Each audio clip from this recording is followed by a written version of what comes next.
text them. Ask them. Okay. You already told her she's not coming today.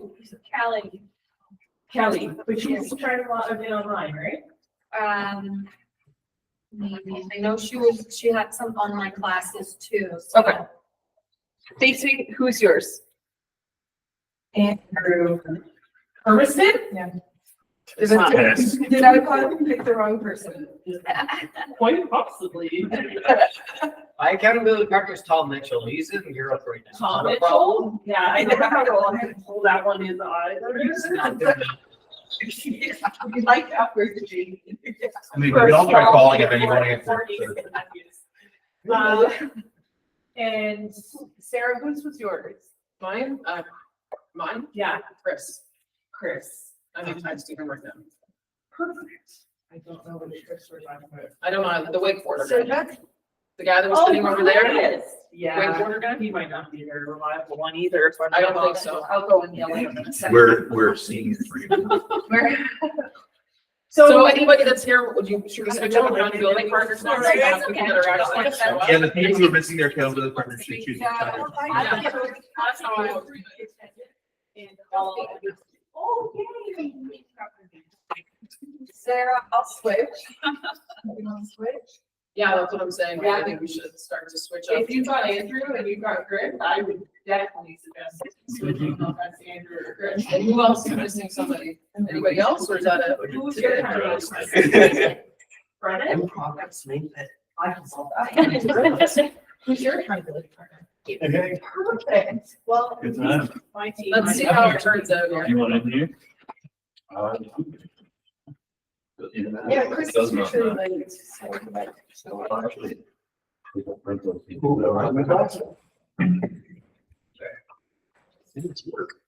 We're still good for tonight.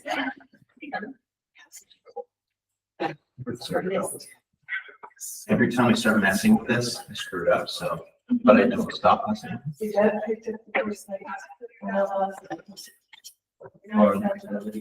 Oh, yeah? Yeah. I know you're teaching at the college till 12, so he's probably just. So I know some of you guys, but I don't know others. What would be great for me would be if everyone can kind of introduce themselves to the room. And that's my, secret way of getting your info. Do you want to start back there, Luke? I'm Luke Mitchell. Yeah. And, yeah. Oh, you're gonna say something? And No, you're I didn't gonna- know the Congress. And my favorite? Yeah. Yeah. I know. I got another one. Yes. Yeah. I'm a realtor. You're in bold. Yes, you are, Luke. Yeah. Next. My name is Annette, Annette. Okay, and in 3 weeks, wonderful. Hey, good. Chris is here. Yeah, that's a good Oh, idea. there we go. Say how many weeks, months, or years you've been licensed, let's say. Luke, 5 seconds. 3 weeks. 3 weeks, okay. 2.5. Luke, and I'm just teasing Luke because he's been in the business forever. That's the Absorption. battle score. It's not the money. Yeah, I'm a veteran. I have a dry sponge. I don't remember I the think exact. in I think it was the right pink before. blazer, that you're a Sarah? Right on my birthday on 12. You're a Sarah as well? I'm I Sarah. remember. Okay. Sarah Trifecta is happening. Okay, okay. How long have you been licensed? A long time. I have to do now. 15 years? Perfect, wonderful. Long, but not long. No? Well, that's, There's some people that are like 40, 50, 60, so yeah. it's- some people are very that old. Sure. Like you, Greg. Yeah, sure. Totally, yeah. I just graduated. The other Sarah, Karen. I'm just here for the ride. Perfect. Hi, everyone. Anna, new agent. 1 month. Great. I'm Drew. I've been, this is, I guess, a month now. Yeah, a month. Second license. I'm Damien and I'm still waiting on my license. Nice. 18 months. Okay. What's your name? Chris. Bryce. Right. Chris. My name is 18 months. Oh, Chris, 18 months. Okay. And every time I drive up to my listing, I see you billboard. I'm sorry. I drove back. Or not sorry. Alyssa, and I got my license in February. How do you spell Alyssa? YSSA? ALISA. That is one that I'll never get right. It's German. See, Jim's. My name is Marlena and I'm coming on almost 10 years. Okay. Very good. Yeah. About that for a while. I'm Stacy and I've been about 3 weeks. You're also 10 years now too, aren't you? Stacy, IEY. JD, Yeah. JAMIE, and probably 6 months. Okay. That's a nice variety and mix in the room. It's nice to have people who are newer to the business, coming into the business, have some experience. So my name is Dave McMurray. I am currently the team lead for the Muskoka group, which is Kelly Williams' team up in Bracebridge, and we serve the whole kind of business of Muskoka. I was licensed in 2016, so not 10 years, but I'm about 8 years in. And I was the first Keller Williams person north of Aurelia, basically. And it's been a wonderful experience getting involved in real estate and with Keller Williams in particular. We've had good success. I was an individual agent up until about 2 years ago when we started the team, and I was consistently kind of the #1 individual once I got rolling. And the team was a natural switch, and I've got 2 agents that work with me. You might be familiar with Leanne Brookes or Shannon Donnelly. They're both up in the area with us. My wife Lisa left her kind of municipal corporate world gig and runs our office and really runs the team. If you went to a team meeting, and she's running those meetings, which is a wonderful thing because we're complementary with our skills and with our disc and our personalities, and what I don't do well, she does really well. So it's a good mix. It's not a model to follow necessarily. Working with your spouse, there's some stuff that goes with that not everyone can manage to deal with, but it's been good for us. She would say she quit every week for the first 2 years and then rehired herself. So but we can talk about that later if you have any questions about work. I was just wondering how long it took you when you said after I got up and rolling, right? I got up and rolling pretty quick, so I would not use so I started in the summer of 2016, which is not usually a great time to start because you miss the whole spring market. But I still sold 12 that year. And then I had 30 deals in the first full year, and then it's kind of increased since. So that's not standard stuff, but I also have there's some reasons for that, why I hit the ground running and had some statistically exact performance. It's partly because I have this gigantic network and I'm a very experienced salesperson before I got into real estate. And I am an area expert, which is something that we're going to talk about today. So a lot of things can go on. And hey, let's listen, by the grace of God too, there's some luck involved, however you want to look at that.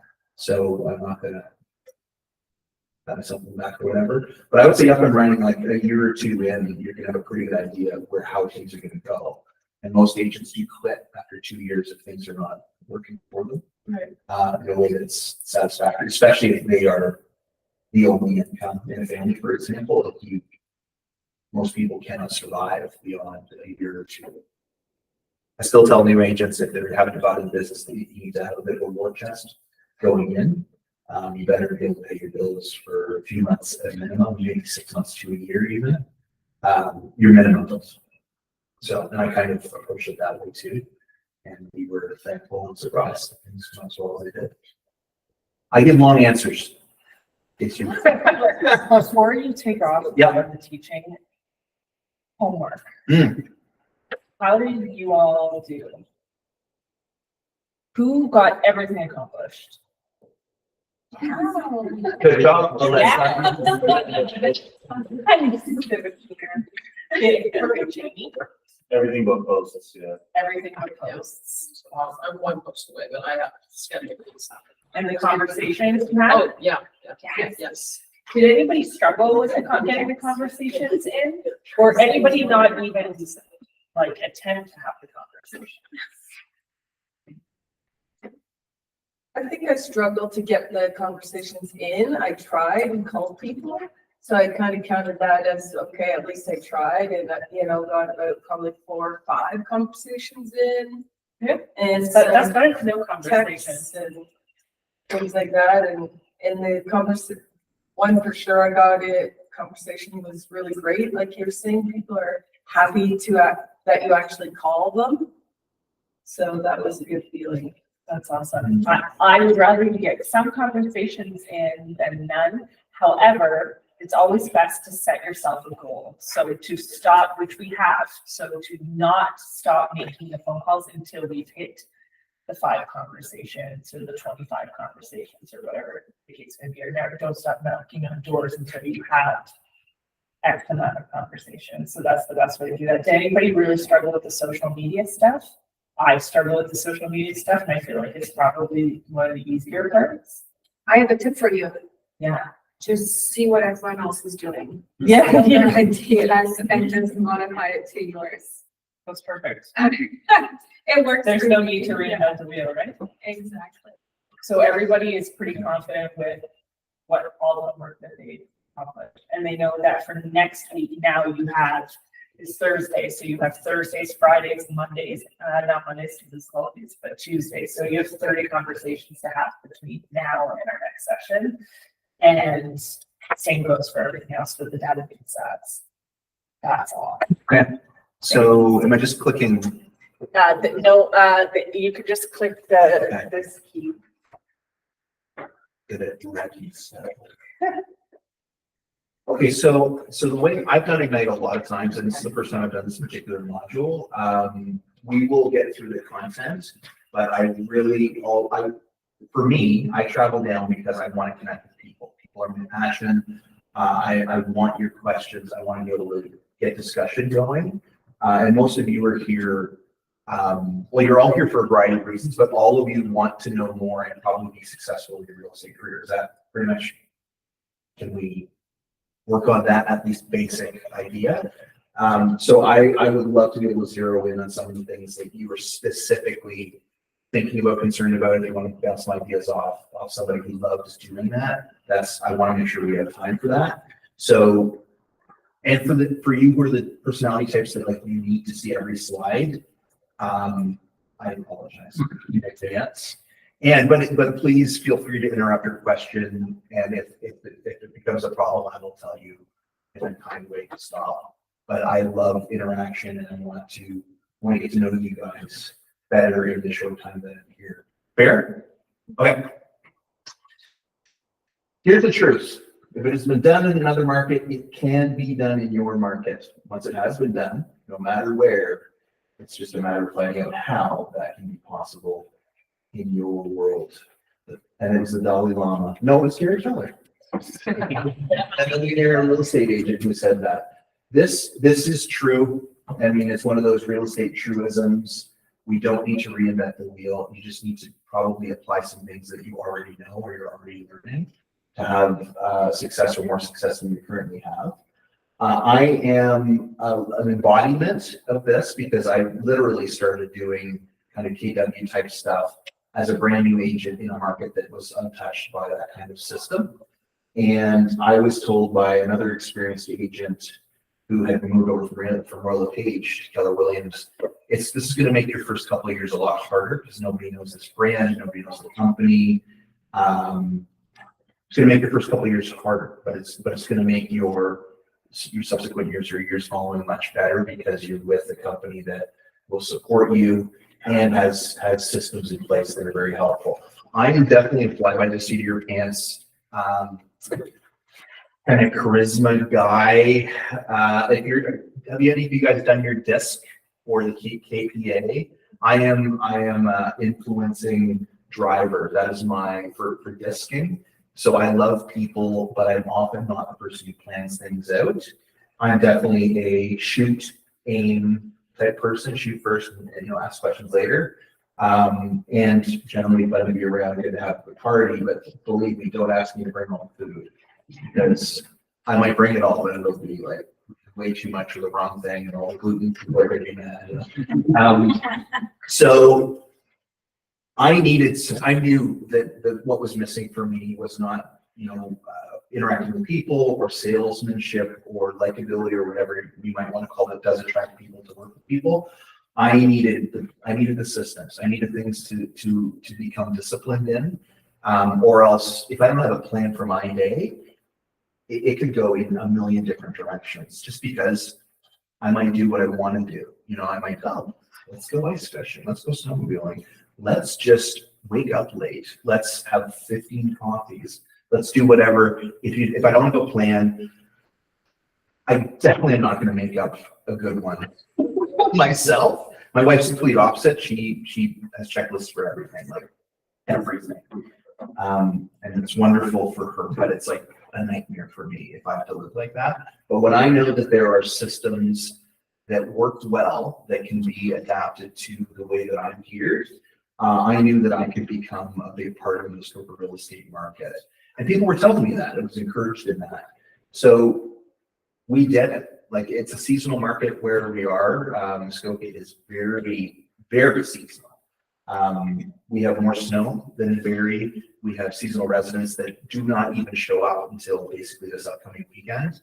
And it goes from quiet little towns to crazy busy. Luke's family's there as cottagers, but you're rarely there in the winter, right? Like, Exciting winter us. no, like why would why would I want to be on the lake in the middle of January? Florida sounds way better or something else, right?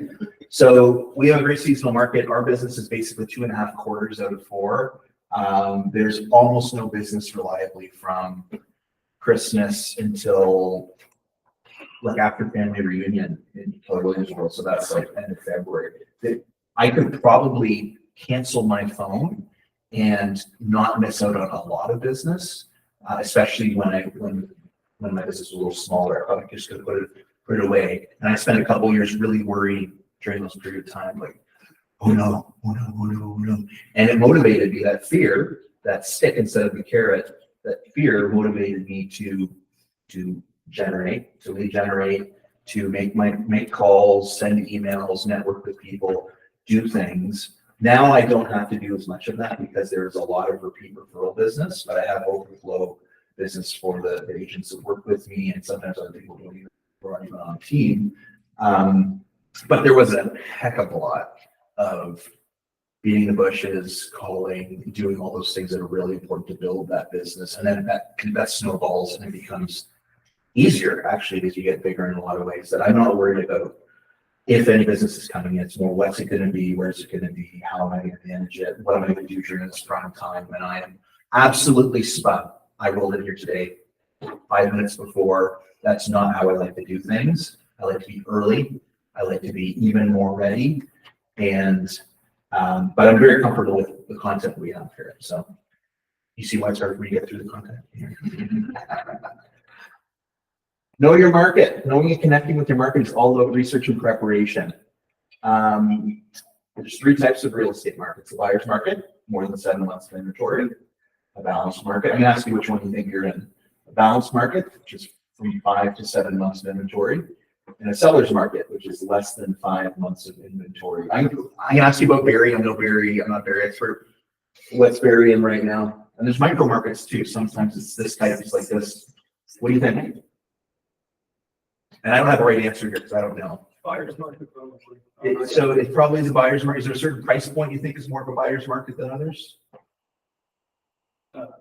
Like if someone had if this exists, like a $550,000 townhouse, is that going to be hard to sell? No. No. So that would not be a buyer's market in that price point, right? Right. But if someone has a $1.3 million off-water quarter-acre estate lot, I bet those are hard to sell right now. That'll sit for a while. Yeah, is that right? 1.3 on the water, I don't know. No, not on the water, not on the Okay, water. sorry. Yeah, like a really beautiful big house, but doesn't have acreage, doesn't have waterfront. It's just in a nice neighborhood. So, Tougher to sell. So, I come from a really stubborn, though, not very. okay, yes, So, yeah. Again. Yeah, you're closer to our neck of the woods then. Yeah, so balanced market never lasts very long. So I think in some areas right now it is kind of balanced. But I would say these micro markets really exist. And this is where we start talking about your local market. So where are you working? Where do you want to work? That's something that if you aren't really busy with activities in real estate, you can start dreaming pretty big about what you want your real estate business to look like, where you want to work, instead of kind of letting that be decided for you. In my first 2 years, I went everywhere. I put more miles on those vehicles than like 2 or 3 times the amount of clicks on my real estate car than I do now. And I sell a lot more now than I did in those first. But I would go anywhere the phone brought me for high risk, high reward. Like I would work with a buyer in Timbuktu. I sold listings. I sold one in Ancaster and one in Keswick.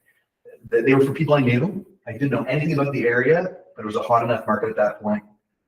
You could sell it. And I had no other work. I had the time. I was camping in one house. The one that sold in Ancaster for a deceased friend of my mom. I basically had a sleeping bag and slept in the basement, open housed it 2 days in a row, and sold it after being a week on the market there, because I could, right? But now I would never list in Ancaster. I wouldn't list because I don't list properties below the Severn River. That's like my line. It's like my line. I don't impose that line on you guys. You work wherever you want to work. You have a license to sell real estate anywhere in Ontario. You can call me if you want to buy or sell in Muskoka. I will help you. But there is a line there that I expect experienced and busy agents to. This is going to sound like I'm a gangster. But what's that line? Cross that Severn River. We're a Muskoka specialty group. We stick with Muskoka. We know it well. We do barely even work with Barrie Sound because it's very different working on the big water in Georgian Bay. So you got to know your market, where it's at as far as being a buyer's market, balanced market, seller's market. People don't ask you this, but come on in if you want. You come in or you have a question for somebody? Sorry, that's okay. Thank you. You're welcome. There's Sarah. People don't usually ask. If someone asks you, if you're at like a dinner party or something, or you're standing in the grocery line, they know you're a real estate agent, they don't usually say, hey, is it a buyer's market right now? But they do ask, what's the question you might get asked? How much are those selling for? Yeah, how much are their houses selling? Or they ask the generic question, hey, how's the market? Yeah. You know, I get that all the time because my face is on billboards. And sometimes I don't even like going, like, I would say I am local billboard famous in our small towns. Little kids recognize my face as the billboard guy. There was a French tourist that I met at my church the other day who was speaking in French to his wife, and then he comes up and goes, hello, you have the Bilbao. I said, what? Where are the rents? No, the Bilbao, like your face, you only have, yes, so, yeah, that's me. Can you just, can I talk to like a person? And then he asked about real estate. They don't have $1 to spend, but we still ended up having us chat about the market in broken English. But people want to know what's the market, like how's the market. These are terms you can use that make it kind of sound like you know what you're talking about.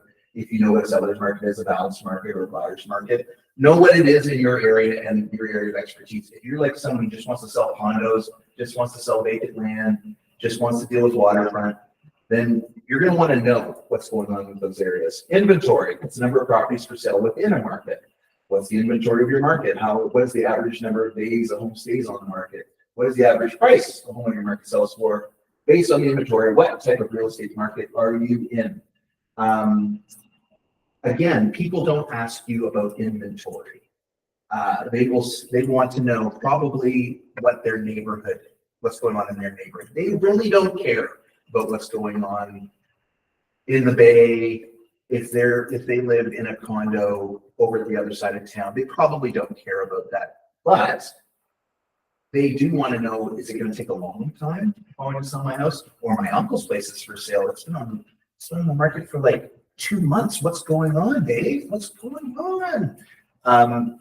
You want to be able to give them information, and at least, this is what I would say. You are an expert if you just know a little bit more than them. So you might want to know who you're talking to first before you start kind of throwing statistics out there or generalizing. But most people just want a little bit of information. And clearly I'm a guy who's verbose, I talk a lot, but I also, in a one-on-one, I will, believe it or not, I will listen to people. And I'll listen to what they want to hear and try to give them the information. Not lie to them, give them the answer they're looking for, not the truth part of it. I'm going to tell them the truth, but what do they really want to know? So if someone says, how's the market? One of my first responses to either get out of the conversation or get deep into it is, oh, like, are you looking to buy or sell soon? And yeah, are you looking to buy or sell soon? And if they say, no, I'm just making small talk. And I'm like, well, let's talk about how bad the Leafs suck, or whatever. We don't need to talk about real estate. I do that all day long. And then you just talk about something else. But if they say, well, actually, yeah, like, we're going to sell our property, we're going to sell our house, then you've got this open door to start talking about what they want to talk about. There's a pro tip on trying to make the conversation go in a direction that doesn't make you want to run out the door. Do you guys have an idea of what the days on market are for like an average family home in here today? It's available. Like, you've got access to a tremendous amount of data. If you don't know how to use your board's system, that's something you have time to do. If you don't have appointments every day, and if you don't have unique classes taking up all your time and homework, you can learn an awful lot about what's going on without even leaving your home, as long as you got your internet access there. You can find out how long things are on the market. You can find out what the average price is. Do you know the difference between average and median price? So average is like all the numbers and then divided by how many houses sell. And the median is they take out the highs and the lows, which in my market, if you take out Lake Muskoka, Lake Rosso, Lake Joseph out of the waterfront numbers, that's where you get the real average pricing for waterfront. But then you've got to go back and look at those lakes again if your market is people who want to buy in the $2 to $15 million bracket. But if you don't have the median number, it skews everything. It takes the averages and puts them hundreds of thousands of dollars out to lunch. Does that make sense? Okay, are there areas around here where knowing the median might be helpful versus knowing the average? Yeah, there probably are. Or on the lake is probably. Yeah, probably. And specific, like, you guys don't have a ton of lakes or anything very, but you've got some good ones.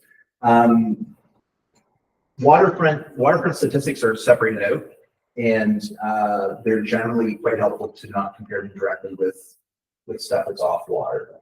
But knowing how to read the statistics, and when very few people ask you for this kind of data, and some people do post it on their Facebook or their Instagram, or they send it out in a monthly newsletter to people. Very few people want those numbers, but the ones who want them really want them. So if you offer them to people, the ones who say yes, they're often the engineer types, they're the accountant types, they're very data driven, they generally don't want to talk to you for very long, but they do appreciate the information. You just want to make sure if you're sending them that information that they are willing to work with you, so you're not just feeding them data that they're going to work with another agent on. We don't have a lot to offer besides access to information and our local expertise. So don't give away the information. And Tressa is pretty clear now. We're supposed to know who we're working with, and arguably not give a lot of service and expertise and access unless they're actually working with us directly. Does that make sense? All right. Please help keep me focused. Yeah, interest rates and lender regulations. Like, this is helpful in your conversations with people. If you want to have contacts with lenders in your area, I feel like there's as many mortgage brokers as there are real estate agents. Like, you can throw a rock in any direction and it'll go off the face of a mortgage broker. And like real estate agents, there's no need for more mortgage brokers or realtors, but there's always a need for good ones, right? Can we agree on that? How many of you know bad agents? Agents that you would not trust, right? Okay. How many of you also are familiar with mortgage brokers that you wouldn't trust? Anecdote, I had a neighbor 2 doors down from where I live. He worked, and I'm pretty sure I helped get him out of that bank. He worked for National Bank. National Bank has a real estate driving program, is what I would call it. They give a huge finder's fee, referral fee, to agents who connect them with significant clients. Unlike any other lender, as far as I know, I don't know anyone who consistently advertises this to realtors. And I met the guy at Starbucks, and he said, "Dave, why aren't you sending any business my way?" I said, "I think I don't like how you do business. I think I want to send people to the best mortgage brokers that I can find. I don't want to do it because you're paying me out." So I don't take any fees, even though we can. It's in our agreements. It's in all of our OREO contracts. We can take referral fees for anything. Like you get a plumber, give me a couple $100 for connecting you with a client. And you can do that ethically, I think.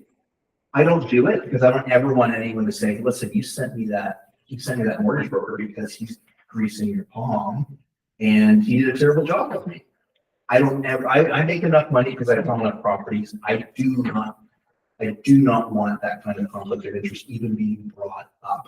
So I recommend good people, and if I don't know good people, I give them 3 names and say, "Listen, I don't know these people. Here's some people to call," but like use Google, So know a lender, know a few lenders. I don't give out a lot of names because I have a handful that I've worked with who I know do a good job, who are good at problem solving, and I don't need to know all of the interest rates.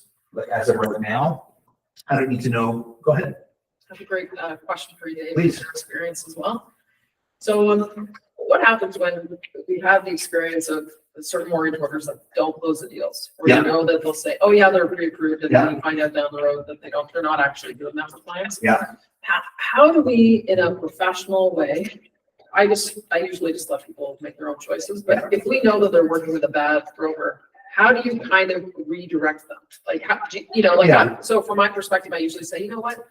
That's great. You're working with so-and-so. I don't know if you might want to have a second opinion." So I try to put it that way, and I can connect you with somebody else. So they still end up making the choice, but it's just, do you know what I mean? So I give the benefit of the doubt if I don't know the specifics, but if I know from a client that they've really had a hard time, if the person doesn't communicate or they go on vacation, they just don't. Then I tell people that I said, who are you? I stay away from that because I don't want any. So I am. Life is too short to work for no money. So if you know that they're gonna have a hard time because they are working with either an inexperienced or maybe an incompetent person, then it doesn't mean they're going to change their mind. But you could say, "Listen, I've had clients who recently worked with this person, and they had a very difficult time with this, this, and this. These are things to be. If you're going to move forward with them, ask them this question, this question, this question. Like give them the specifics that caused the problem before." And I've had mortgage brokers turn around and do a good job, but they have to be instructed by the client. It's the same thing with lawyers. Like lawyers are smart, they finish school, but they're not all created equal. And you're not usually dealing with a lawyer, you're dealing with whoever their office person is, who is often way better than the lawyer at getting things done. But the worst thing is a lawyer who splits off from their partnership or wherever they're working, and then they don't have the support staff they used to. Right. They're often very disorganized and still want to take long lunches on Fridays and like all that stuff. So if you know about a problem, it is really your responsibility to help your client to navigate that a little bit. And if they move forward anyway, at least they will remember. You're never gonna, "I told them so." No. But they will have that text or they will have that phone call. If you're not comfortable putting it in writing, you talk to them. But don't be afraid. You are actually doing them a service by warning them away from someone who might be a problem. And I would also, I'm in multiple small towns. sometimes you get to know, you get to know these people and you get to know their situation. Like maybe that person's going through a divorce, whatever. They're just not on their game. I have a mortgage broker I work with a lot, and he was involved in a charity, and it was taking so much of his time. He had to hand off his portfolio to a junior person who worked with him who wasn't as capable. And I said to him, I am knowing this, I am less likely to recommend people to you this year. And he said, and he thought for a moment, he goes, okay, call me first, and I will be frank with you about whether I have the capacity for them or not. And then I would say to him, what kind of clients do you want? He says, well, give me clients who you know are who you've already vetted, and this will work better. And I think that's part of our job too. If we want to have a relationship with a law firm or a home inspector or home inspectors, lawyers, mortgage brokers, we have a lot of contact with those people. If we can make their lives a little easier too, they're more likely to answer our calls when things get busy. It's in Muskoka, it's very hard to get a home inspection right now. I don't know what it's like here, but there's a lot of conditional offers up where I am. People are getting those conditions, inspection, they're getting financing conditions, they're getting sale of property conditions, and it's making all the allied resources, all those people that we use, they're running, and some of them are out of shape professionally because of COVID. Some of them almost gave up their jobs, they moved on to other things, and now they're back in. And I know home inspectors are like, I didn't do a home inspection for a year and a half, and now I'm getting calls for 5 a week or 6 a week, and like I have to renew my septic certifications, things like that. So know them, know what they do, and I don't even talk about interest rates and lenders anymore. I used to try and speak to that a little bit, like how RBC was better with acreage than Scotia might be or whatever, but I don't know what they're changing. Like, and it's not it's really, we're going outside of the scope of our expertise. Some of us really know mortgage brokers and have a relationship there. Be careful when you recommend it to someone who's either a teammate or a family member. I have a teammate whose husband is a home inspector. I often do recommend him, but she does not recommend her own husband for inspections. Smart. Yeah, but I also know it's not fully arm's length there either, but I can explain it to people if they kind of put the last names together. Economic factors, what's the unemployment rate in your market? How many workers are entering or exiting the workforce in your market? What's the growth rate of your community? Has the government made any changes to rules and regulations that might affect the housing market? Those first 3 things, like if someone is moving here from another country or from another province, or they are investors and they're speculating about making big moves and doing things they want to buy, let's say I only buy 6 plexes and larger, what areas do you work in? And you say, well, I work anywhere in Central Ontario, I'm an expert in this, whatever you say to people. You might want to know some of this information or know where they can find it. Point them to the websites, the government websites, or wherever it is they're going to find some of the information. That last one about the government making changes to rules and regulations that might affect the housing market. If you've got a lot of little tiny markets that you work in, like if you work in Angus, and then you also work in Wasaga Beach, and you also are happy to work with, Innisfil, there's a huge development going in Innisfil. The buyer doesn't know that because they're moving here from Taiwan or whatever. You can show them that you're an expert by saying, this is happening here. Are you aware of that? And they say, well, what does that mean? Usually be ready for the follow-up question. Don't just have the news for them, have an analysis of it. Or just go ahead and bring it up. Like if you're like, yeah, I heard something going on there. They want to know more. If you don't know, don't make it up. Just say, I can find out more for you if it matters to you. Does it matter to you? Half the time they're like, no, I'm still going to buy, or whatever it is. But be ready to answer the question. Other important market factors to investigate: neighborhood numbers, nearby shops and restaurants, nearby health facilities, neighborhood attractions. Again, some of this is like, people are on the internet all the time. If you're working with, an 80-year-old couple who are downsizing and moving closer to their grandkids or something like that,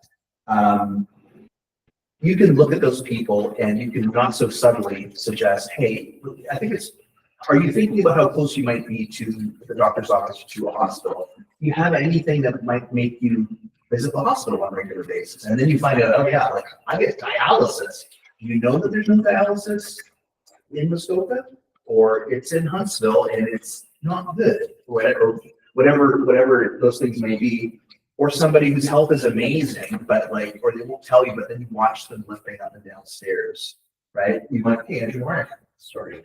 No, not at all. So, tell us your name. Andrew. Sorry, I'm late. How many years in the business? How many years in the business? 8. Saint. He's a saint. Figures. These are, if you live in the community, you probably know these things about the community. People will, if it's a young family and they show up, I ask people personal questions. I have no problem. It's a personal business. If a couple shows up with me and I ask, hey, do you have any kids? And it's not usually a sore spot. Like they're either, and they tell you, oh yeah, it's a blended family, like 17 kids, and we got them on the weekends or whatever. Or they say, yeah, we got kids. I said, well, what are the things you think your kids are going to do as they get older?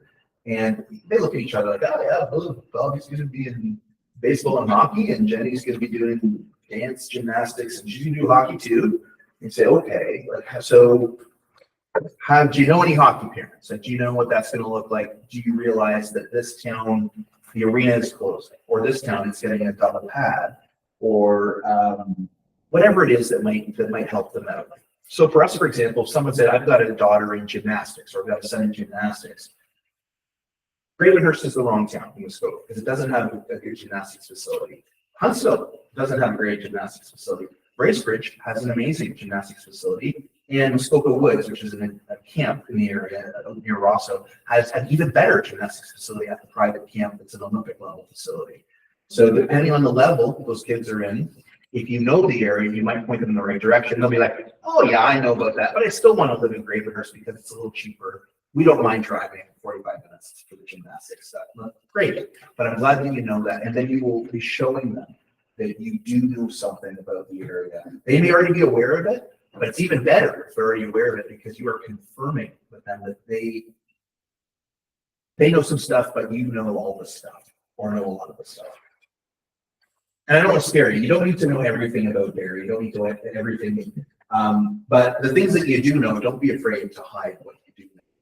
So if you are, like, I'm trying to think of a good example that I have no understanding of.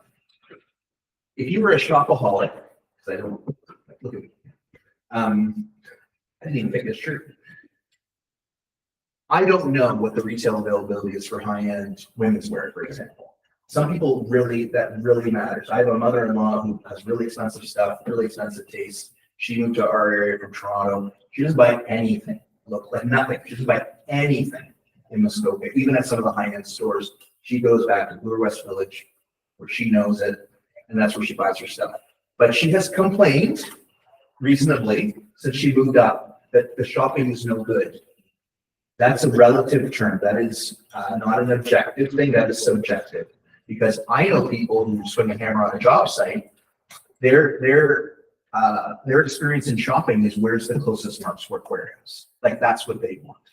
And often their spouse is the same way. It's like, oh yeah, Walmart, Mark's, we're good. Like, yeah, you should be. So even something like that will help you identify yourself as an area expert. And you can kind of tell that by looking at the people, talking to the people. When people say you shouldn't judge other people by their appearance, people are showing you a lot of who they are by their appearance, especially if you made an appointment with them and they are leaving the house. If they're wearing their pajamas and flip-flops while they're out with you, it doesn't mean they don't have any money, but it means they probably don't care about what other people think about their dress out time, you know? It's not a big kid. Build your expertise. Become the real estate expert of choice. My billboards literally say we are local real estate experts. That's what they say on it. And I will self-identify as a Muskoka expert. And I've had no one call me on that and be like, you don't know anything. But they ask specific questions, and then if the response back is suitable, it usually kind of shuts them up if they're like, you don't know Muskoka. I've never even had that problem. I've never had someone say, I bet you don't know anything about Muskoka. Who's going to say that, right? But you can show up what you do know. 4 steps to building expertise: learn the market, learn your clientele, listen to individuals, keep the headlines in context. What do you think that last one? What do you think? What do you think that means? Read past the headline, know your numbers. Can you think of any real estate? I'm going to go literal here. Can you think of any headlines in the news, for example, about real estate or mortgages or things like that that are just not quite true, but they're being repeated? Well, the big one was, the capital gains. Oh yeah. That's set for June, but they don't even know what it's about. Mhm. So I would say that one. Obviously, the interest rates are another big one, Mhm. with them possibly coming down. Like at the start of the year, we had a lot of pre-construction. So start of the year with the talks of the interest rates coming down, we got like January, February was packed, but then when they didn't come down in March, it's kind of slowed down. But then with June coming, I think June 10th is the next one, things are ramped up again. Interest rates. Yeah.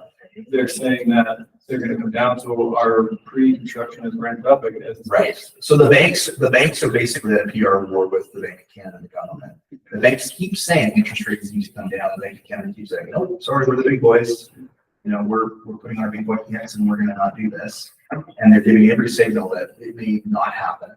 But the banks keep saying it needs to happen, needs to happen, needs to happen. The banks cannot be trusted with that. They would keep interest rates very low. If they could control it, they would make it so you could borrow an unlimited amount and pay them high interest, but never have to give you any interest. Like, that's just the way they work. We have a specific headline in Muskoka that's been popping up in the last month or so, and it's basically this: that because of the capital gains rules that haven't come in yet, that people are climbing over each other to sell their cottages to get out of them. And if you read most of those articles, they are quoting one real estate agent in Parry Sound, the same guy, Mr. Fincham. I can't believe that so many people are picking up on an article that's quoting one real estate agent in one actually smaller market than Muskoka about waterfront properties early in the season. But it's taken off because they love the idea of cottagers killing each other like zombies climbing over a wall, you know, in World War Z or something like that. That's what they think that's what they're talking about. No, there are a lot of cottages on the market right now, but there's so many other factors for that. It's not just the capital gains tax. In fact, it's absolutely not. But that's where you got to read past the headline. You need to know the area and not be, if some realtor from Toronto is negotiating with you on your listing, or you're working with a buyer and the listing isn't out of town, you need to be able to defend your opinion and basically your client's directive on what you're doing with an offer. So if you're putting in an offer that's kind of low, the raw, which is not a term you want to hear, but people do it. You need to be able to defend it one way or the other. Even if you didn't suggest they do it, you should not be the person, in my opinion, you should not be the person on the phone that says, I'm so sorry to send you this offer. This is just, I told them they shouldn't do it. Ugh, please, can you just counter? No, you need to defend your offer like it's your offer, like it's your idea. That is your responsibility to your client. And the only way you can possibly do that is by knowing your market, even if you have just one example of a place that should sell for that price. Or if you have one example, you can use it, even though the other guy has 50,000 examples and comps that show that your offer is bad. You need to know your numbers, and you cannot let other people make you waver too much on what your choices are. You need to be thoughtful about what you do, right? But you have to be able to defend it and be polite about it. I have a way of basically telling people where to go in a very nice way that they don't really realize I'm telling them where to go until maybe after, you know. And you can only do that if you really know your stuff. Recap. Well, I mean, you could look at that. Know your market, build your expertise. Those are different ways to do it. Okay, we're gonna go. So we can talk a little bit about this. I signed up for the Connect with Your Market. I'm also going to do the define your value portion. that's really about kind of identifying who you are and what you are offering to prospective clients. And everyone has their own kind of niche. Mine's geographic. We say I'm a Muskoka expert, but I don't say I'm a waterfront expert. That goes with being a Muskoka expert. I've tried to take the big, I'm trying to grab it all, but within a certain area. Where I think it would be hard for someone to say, I am an Ontario real estate expert. I'm basically doing the same thing. You can't know everything there is to know about Muskoka, but it's definitely seems achievable compared to I'm Central Ontario's preeminent real estate expert. Any questions up to this point? Anything you want to chat about? Anything that's kind of popping up in your head, or are there any challenges? Are you hearing anything that's kind of, do you have any limiting beliefs about some of the stuff I'm saying? Oh, that sounds good for you, Dave. You can wear a shirt like that. Or I get teased with the shirt all the time. So I wear it.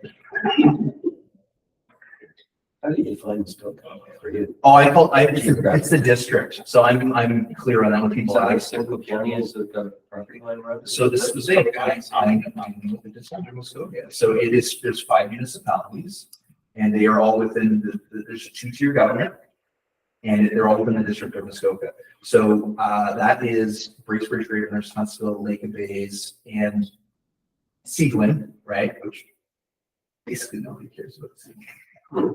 Poor Seguin.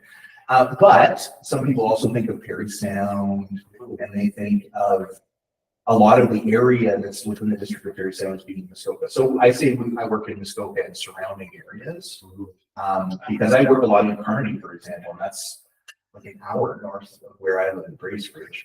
But I am a Kearney expert as well. My team brought me a little plaque that says the King of Kearney, which is embarrassing. And you cannot say this when we're in Kearney because someone will flinch. But no, I can find it. I just didn't know if you went up as far as Huntsville. Oh yeah, Huntsville is in the district. Huntsville is well within the district. It's the northernmost town in New Mexico. Oh yeah, so I don't go an hour south, but I go over an hour north, and I go maybe an hour east, and then I definitely go an hour west. But I try and, I would like more work in Muskoka than I would in Perry Sound, and I do not want to advertise that I will work in Kearney because it's far and it's much less expensive, and it has a reputation. So, yeah. Anything else, guys?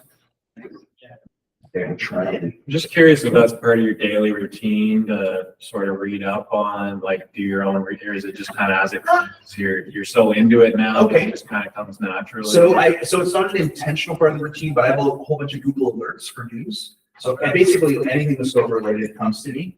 So it often is in my morning news feed. Right. My news feed is kind of annoyingly local in a lot of ways. So I do get news about the landfill and about bylaw stuff. And sometimes I mute it. Sometimes I like less of this, more of this. And I do get the annoying ads from like luxury ads from the city. They highlight like one nice property somewhere that's already been sold, or so the short answer is yes, I do bring that information into my life. I automate it. Right. So it's not like I go and intentionally go and explore a new lake every day or something like that. But before I did real estate, I was a geographic area salesperson. I did on the road area sales. They covered pretty much all of Muskoka, Perry Sound. At one point, I was in Midland in Penetanguishene as well. So I'm very familiar with them, but I'm not going to work there because I know how far away it is. Right. So I would prefer if I need to there. But I am the kind of person who goes down a road. Like if I go past a cottage road and I know I've got a few minutes, I drive down the road and see what's down there. And some of that is a habit. I used to do construction sales, and I used to stop my truck, turn off the engine, and have my windows down, and I would listen for the sound of like air guns, hammers, the sound of backing up heavy equipment, things like that, because I was finding job sites for an employer and selling products. That's a different kind of personality type that's driven to do that kind of stuff. But I'm curious. Real estate licenses are a license to snoop. I have been stopped multiple times on private property. People are like, what are you doing in here? I said, well, I'm a real estate agent. I just happen to be in the area. I was wondering what was in here. I've never had someone like pull a gun out and say, get off my property. They're like, oh, well, we're not selling it around. I'm like, okay, great. Have a good day. Or you get in a conversation with them. But it is a license to kind of a trespass. Don't quote me on that. Like I'm not saying go and open central lock boxes when you don't have an appointment, things like that. But people aren't surprised if you're a real estate agent and you're kind of walking around in there. If anything, they're curious, like, oh, who's selling around here? So don't be afraid to explore. That's how you become an area expert if you don't know your area well. And if you're new to the area, is there anyone here that's working here in Barrie but hasn't lived here very long? Do you work here? I have. Yeah. Yeah, so I've been employed in Barrie for Okay. 6 years. Okay. And so that's Annette, right? Yeah. Yeah. So what are some strategies for you to get to know where you're working? See, I mean, this is all new. Okay. Because where I work, I came from Sutton, straight Yeah. off the highway, my job, straight home. Okay. So I don't know. Okay. So anyone have any suggestions? I have one that I did early on. There is, look, you guys in the Barrie board, you can book an agent preview property, right? Book agent previews. Like if you don't have appointments, go see properties anyway and pick the most average properties you can find. They don't have to be, or even pick ones that are active so you kind of blend in. I still think ethically it's better to book a preview than a showing. Because if you don't have someone with you, if someone's got a camera or whatever, they might get kind of cheesed off if they see just one person show up. Well, where's the client? Then you have to either tell them the truth or you're gonna have to lie to them. And I don't recommend that. Say, oh yeah, I was doing a virtual, like people are in Paris. Like ask for agent previews. If you don't get them, if people say, well, if you don't have clients, we're not gonna let you in. Most of the time they're okay with it. And some people leave their clients there. You can kind of leave those people alone, but sometimes you get tea and cookies out of it. So. Do the previews, go see properties. I was just gonna say, we do a thing for when people are moving out there, they like it, where you give them, where you're moving to, this is where you pick up your bins. Yeah. That kind of stuff. But I'm just thinking from what you were saying about this facility, it'd be almost, fairly short research project. Just put together, these are where all these type centers are. This is where the website for hockey. Yeah. There's a lot of agents who have that. They have an information package, especially if they only work in a certain area, or you just collect it Build it over time. Yeah, and sometimes the client builds it for you. Like you have a client who's very demanding and wants all the information, and you build that. They're like, okay, let's save this in my Google Drive or wherever your Dropbox. Use it for next time, because not everyone wants that information, but no one is going to be annoyed by you providing them extra service. They will never complain about being over-serviced. They'll complain about you calling too much. They might complain about you texting too much. They might complain about like your touch programs. There's too many emails or something like that, but they will not complain if you give them value. And if you know stuff, people love that. Like I am not a hockey player, but I know an awful lot about the leagues in Muskoka. I know an awful lot about ice time. I know who to send them to if they're super hockey nerds. Who will tell them like, yeah, if you want to play beer, they go here. The cops never show up. Things like that. Like seriously. Like, Well, just to add up to that point, I live outside of Barrie. Yeah. And we have an outdoor rink with the pavilion. So my son played hockey and you could always tell, when February came that he'd been on the outdoor rink. His hockey game just got better because he was out there. Yeah, which is super cool. It's not something you mention if it's a terrible winter and it's not going to be open that year. Right. Like no one knows that at the time. But that's you're a local expert if you know that. Yeah. So I mean, the town of Kearney, where I'm the unofficial king of, there's an outdoor rink there. That is the only rink in Kearney, and it is religiously maintained by the community. And it's super fun. You go there around Christmas time, it's a great place to go for a skate. And sometimes, if the ice is right, you can skate on the lake right there too. Little kids out there, people can fall through the ice, you on the ice. So yeah, that's a great example of something that's really kind of unique and interesting. It's hard to be an expert in every area, in every neighborhood, but you can learn again, if you just know a little bit more than the person who doesn't know anything, they're gonna appreciate it. Like, because it's small towns, I have a pretty good idea, and my wife used to work for the school board in a couple different iterations, and we know people in all these towns. I kind of know which schools are better. You know, it's hard to make a judgment like that, you know, from, I can't read a parent's mind about what they think is a better school, but I can say this school over here, this elementary intermediate school, has as many kids as the high school does. And the staff don't know each other, and it's so big that kids don't really know each other very well. But they have a lot of programs, and if your kid has special needs, if they have autism or behavioral issues, that school is probably better for that kid. But if you've got a kid who needs more attention and who doesn't like getting, like, who's bad in a crowd, you might have to go somewhere else, because that school, you're gonna get eaten alive, you know. Kind of nicer about it, you know, just looking at little Billy, and he's toast. He's the best. You know? I don't say that, but I'm like, have you thought about school? No. So, just to kind of add to that, something, I'm somewhat newer to the area too, like I don't technically live in Barrie, I'm outside of Barrie. Marlena. Marlena, yes. Ina or Ina? Marlena? Lena, yeah. So what I do, because I do work a lot up here too, is I just went on Facebook and I added myself in like every Facebook group I could find. And then what I do is I'm always in there like reading suggestions if someone's looking for any kind of trade person or whatever. Because like while I know a lot of them are like in the GTA, they don't want to come and service this area. So I just like always make notes or take screenshots of stuff that I find valuable. So then when I am talking to potential clients or whatever, like I sound like I know so much, but it's really just like these suggestions that I've been picking up on that have kind of helped. So. And you guys do Google reviews? It's never too early. If you've done one successful deal, I don't recommend asking for them if you haven't done it, because you'll get one. 0 out of 5. Ask for Google reviews. They don't disappear off the internet.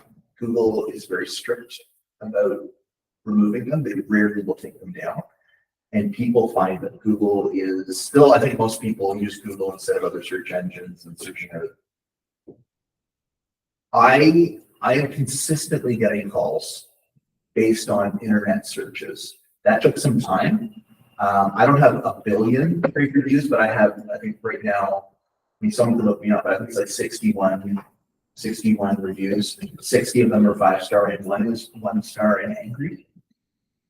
And I get more comments about that review, and people are like, that's how I know you're a real person and they're real reviews, because everyone else sounds like they know you and this person sounds like a crazy person.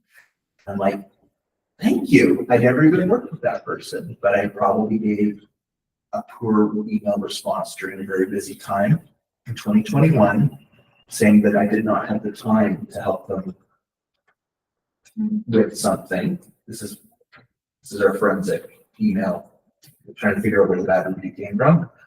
I'm pretty sure that's what it was, but it wasn't even particularly bad. They were just really mad. And the review is, if anyone looks at it, the 1-star review. Is anyone looking this up? No, you don't need to. But you should read them. If you know how to sort by reviews, like you should read that one.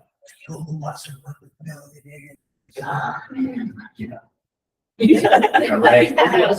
Well, I mean, I prefer that. So that's where you want to respond. That's where you want to respond like that, but then you get more back. Or you get likes on it and that person's going to find it. You don't want that. You don't want a stalker that comes in. The worst realtor we have spoken to, he does not deal with you if he cannot make money. That would be wasting his time. Which it would be. You have to have millions to help you. Say that, what's that last part? You will have to have millions for him to help. Yes. I would not. It just sounds like a good life too. If I could give him, If I could give him no starters, I would. yeah, because that's not an option. It's only like 1-star. I even want to give you 20%. I want to give you 0. I want to give you negative. Yeah. Don't even know the person. And I remember how annoyed I was when that thing came up. Like it shows a little bit or whatever. And my wife was annoyed for my sake, but I'm like, whatever. I can't control this. Do you remember his name? No, I don't. It's not even a name. No, it's not a name. It's not a name, and it wasn't even on their email. Like, I did not know who this person was, but everyone on there is someone that I've worked with. It's been an actual client. None of them are like my aunt or uncle that I asked to put a review. And there's nothing wrong with doing that because you can pad your reviews a little bit with it. I didn't need to because I started doing the Google reviews after I went back over a couple of years and just messaged everyone and then messaged them again, And some people do it. Like I've got 61 in there, but I've done hundreds of deals. A lot of people will not leave your review no matter what they say. I had one lady who loved me and said, "Oh, I'm going to do the review." I reminded her like twice, and she still didn't do it. She said she was going to do it like 3 times and didn't do it. And I finally just said, "Well, I think she just doesn't want to. I'm not going to push it with her anymore." Or then I get the 1-star review. He did a great job in real estate, but it's really annoying. But it's worth getting them out there because you will rank, like it will make a difference. And people are discriminating that way. They read reviews. It's not, and Google's as good as, I think it's better than most platforms. Facebook, if you buy ads, they will take down reviews. So it can be, you can purchase a better rating on Facebook. So most people aren't aware of that, but at one point I was buying a lot of ads for my listings, and Facebook had no problem taking down an annoying review. I flagged it and said, this person, if you look at their history, they are an inflammatory, angry person. They were upset about something else online in a rental group that I run, and so they changed a 5-star review to a 1, and I can't do anything. But Facebook's like, yeah, totally, just got rid of it. Boom, just ask them, and they got rid of that review. Google, they will not take down that review no matter what. So I think that's like respect to Google that way, is that if they just took it down, Right. yeah.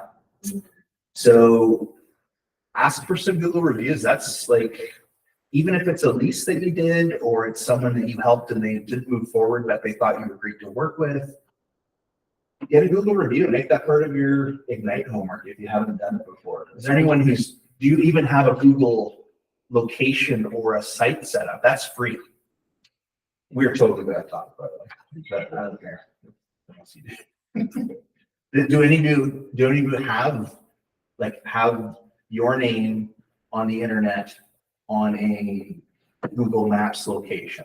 This is what I'm talking about, is you can make this your location. You can make it really close to it, or you can make it your house. Maybe you're not comfortable doing that. Like I did that for a while, but I would recommend, especially if you're an attractive person. But have a Google location. The sites are free, and then when someone looks up your name, it ranks above. Like it will. I knew how to use this computer and show you. But I found it very helpful. So that combined with my other kind of marketing stuff. Go ahead. I was gonna ask, you don't even have to put an address, you can just say servicing area, and then you can. There you go. Cities that you're. There you go. And then use a million keywords that apply to your stuff. So make sure it's all the areas you service, all the types of properties you service. Put in like things that make you sound good, like trustworthy and expert, and get the AI to help you with it. Get all the hashtags in there, because it will show up, and then it's self-perpetuating. When people click on it or call you from it, you can find out how that works. You can link it to your actual website that you have. It's anything else, and then you can get those reviews, and it's easy to send a link to somebody that can do it on their phone really quickly. And I don't care if the review is long, really long. That's not any more helpful than one that's really short. But the perfect ones are just a little paragraph about their experience. And I don't care if they mention someone on my team. I encourage it. Like if Shannon worked with them, Leanne worked with them, and I worked with them, mention us all. Do a separate review for them. We've sent it out, so I tag teamed with one of Leanne's clients on something, and I actually sent them a link for Leanne. So can you do a review of Leanne? And also, if you have time, can you do a review for me and the group? And they did those, and it's totally legit. So you get 2 reviews out of 1 client. I encourage that. I just share. So my husband sells cars, and he started at the dealership he's at last year, and he is adamant about getting Google reviews. he's got the most positive Google reviews of people that have been there over 20 years. And people drive 2 to 3 hours on a weekly basis to work with him because of his Google reviews. They are coming from all over because of Google. And he's awesome. He is great, but yeah. As he, this term is not a great one, but would you leverage his database for your business to help you? Yeah, I would do That you should ask for that. Yeah. Because he has a million people who trust him. Yeah. And by default, they probably are more likely to trust you. Yeah. And people who are experienced salespeople who have a good network are often do very well in real estate because they have a lot of people to reach out to when they make a change. Yeah. And those people already have experience with them. Oh, I trust this guy selling me a truck or whatever. Yeah. And so, yeah, I probably would trust him with the house. It doesn't always equate, but like have that conversation if you haven't already. Sweet. I write posts and then they share it. Yeah. Of me. Well, he might say no, or he might say, I don't know, but That's like, good. yeah. Okay, that's very good. The reviews thing is a whole other thing, but there's Wimpy's Diner in Huntsville. I went there once. The server there was really, really, really good. She was in her probably late 60s and did move quickly, but she was so wonderful to everyone who came in, and our kids when we were in there just treated them amazing. And this is like Wimpy's Diner. And at the end of the meal, she said, "Do you mind giving a Google review of my service?" I said, "Absolutely, I will do it before we even leave here." And I went on there, and she had, I'm gonna get the number wrong, she had hundreds of Google reviews under Wimpy's Diner. I don't think one other server was mentioned. This woman, I don't know, maybe it's still on there, but I was dumbfounded because she did such a good job and asked. The reason she got the reviews isn't because she did a good job, it's because why? Yeah. She asked. It's those two things together. If she had spilled on all of them, or the food had been bad, and the kitchen, I mean, we know it wasn't just her who did a good job. It was the kitchen, it was the franchise owner, the position of the place. But she's the one who got all the benefits of it. And if she ever wanted to switch jobs and get to a higher end place where she's gonna get better tips or a better schedule or something, she has got leverage. She can print that screen out and say, "This is who I am," and that's working at Wimpy's Diner, right? She asked, "What's the worst they can say?" No. And you'd be like, "Okay, it's fine. Well, that's the next person." Hurry up and leave that. What's that? Hurry up and leave that. Okay, value proposition. All right. How long are we supposed to be here, guys? 10 minutes, 10 more minutes. Okay, so I'm gonna just kind of gloss over this. This is important, but you need to think about this. This is not, we're not gonna do a breakdown. You have to do it in front of you or something. Your value proposition is a unique, memorable, persuasive statement that expresses the true value of working with you. It addresses the specific and special needs of the buyer and sellers in your market. It states what you will do for your client to earn your commission, holds you accountable to high standards. It's not that different than an elevator pitch, if you've ever heard that term. You know what an elevator pitch is? Literally, if you were gonna, we don't have a lot of big buildings where I live, but I grew up in Toronto, I understand the elevator pitch, where my kids are like, what do you mean? Going up 3 stories? No. Going up the CN Tower, and your life depends on you guys tell this guy. You need to be able to explain to somebody why they should work with you. Some people are better about bragging about themselves or making themselves look good without looking like they're a-holes or whatever. I would rather help lead somebody towards a decision that they want to work with me by educating them and by being helpful to them. But once in a while, somebody just wants to know, hey, why you? Like they'll say, "Stacy, I know 15 other agents. Why should I work with you?"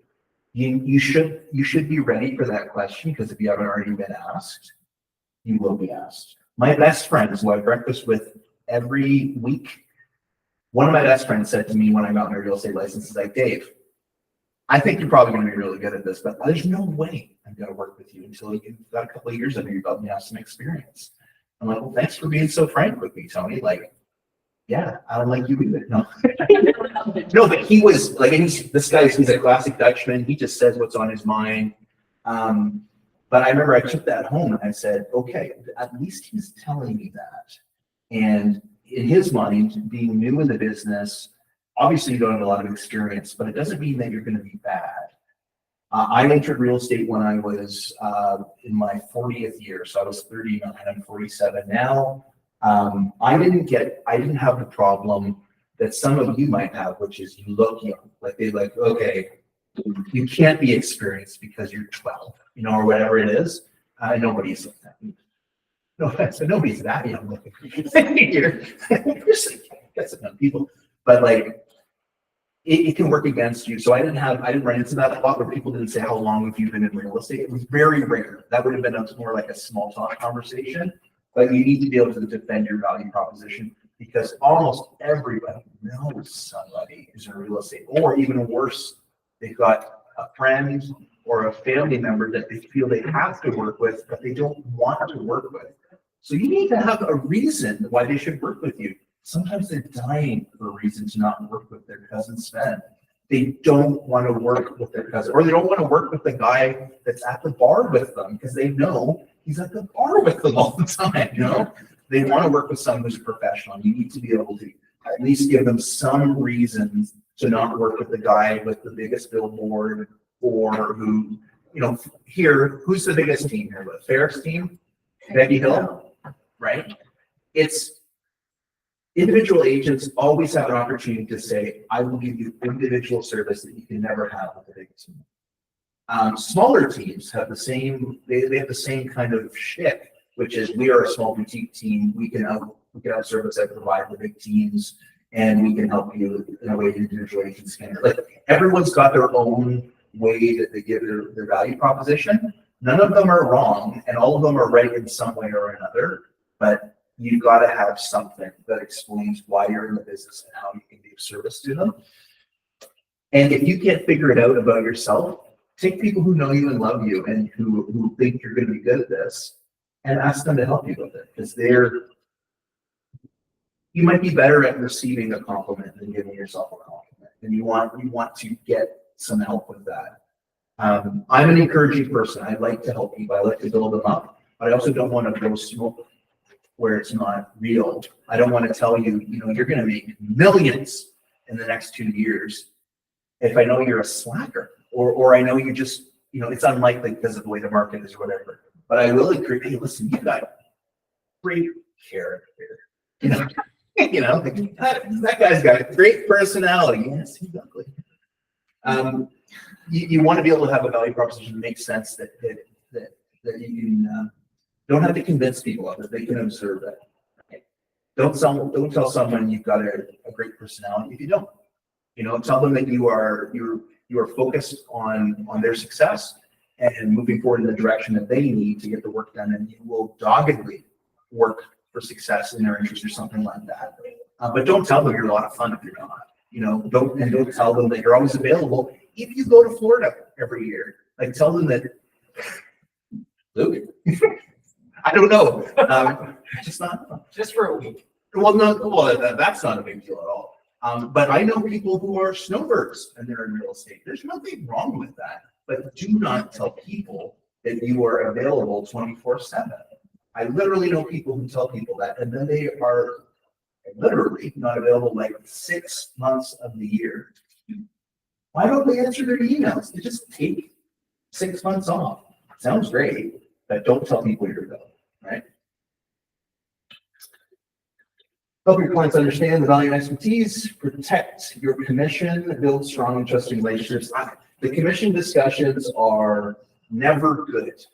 So in my experience, even though I know how to manage them and set expectations with commission, and I'm quite good on my feet and have some scripts related to those things, it's strike 1 and 2 for me when one of the first interactions with somebody is they want to know your rate, especially if it's a phone call. If they don't even identify yourself and say, well, I'm thinking about listing my house, but I want to know your rate, it's not going to be a long phone call if they don't answer some other questions and get you in the door. Because I don't want to compete for, I don't want to run to the bottom of the barrel. It's stressful. And they're likely, if they want to negotiate commission first thing, they're going to be probably negotiating commission a second time, especially if the listing goes long. They also probably can get houses worth $10 million. Oh, yeah, they might, like people are consistent. I call buyer and seller's math. Like buyers always think things are worth less because it's their money and they're spending it. Sellers often think their place is worth more, right? And I use the term, feel free to use it if you don't already use that term. I'm sure you make it up, but I use it a lot. Buyer and seller's math, and people laugh because it's either them doing it or it's their spouse doing it or it's their brother doing it. They beat up the place and then the offer's coming, right? Oh, this place, like look, that roof needs to be replaced in 3 years. I'm like, it's 4 years old. It doesn't need to be replaced. Oh, but I mean, like in the windows here, like, uh-oh, you're that guy. So how do you handle that? With commission? Yeah, like right off the bat. So what's your commission? So- How do you diplomatically? Okay, so I've changed it with Tressa. So Tressa, I think, has given us an opportunity. Basically, you can tell people, well, like in a listing scenario. So I say, for a listing, there's 2.5% that I recommend that you pay my brokerage, and we're going to be doing this, and this. That's going to cost us money to do that. Listing is always more expensive for buyers.